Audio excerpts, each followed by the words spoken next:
पालघर पंचायत समितीच्या समग्र शिक्षण विभागाच्या दुर्लक्षामुळे जिल्हा परिषद शाळांची अवस्था बिकट झाल्याचं चित्र समोर आलंय.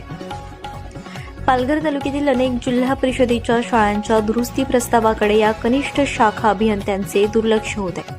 शाळा दुरुस्तीबाबत शिक्षकांकडून वारंवार प्रस्ताव देऊनही कोणतीच कारवाई होत नसल्याचा आरोप केला जातो.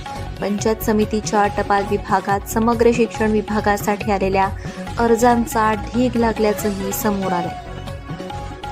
पालघर तालुक्यातील गोठणपाडा जिल्हा परिषद शाळेतील किचन शेड आणि इमारतीचा स्लॅब कोसळण्याच्या स्थितीत असून विद्यार्थ्यांच्या सुरक्षेचा गंभीर प्रश्न निर्माण झालाय.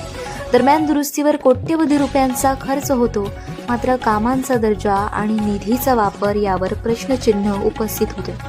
संबंधित अभियंता फोन उचलत नसल्याने गटविकास अधिकाऱ्यांना लेखी पत्र काढावं लागले. आता तरी समग्र शिक्षण बांधकाम कार्यकारी अभियंता शिंदे या प्रकरणाची चौकशी करून विद्यार्थ्यांच्या सुरक्षेसाठी तात्काळ उपाययोजना करणार का, याकडे सर्वांचं लक्ष लागलंय.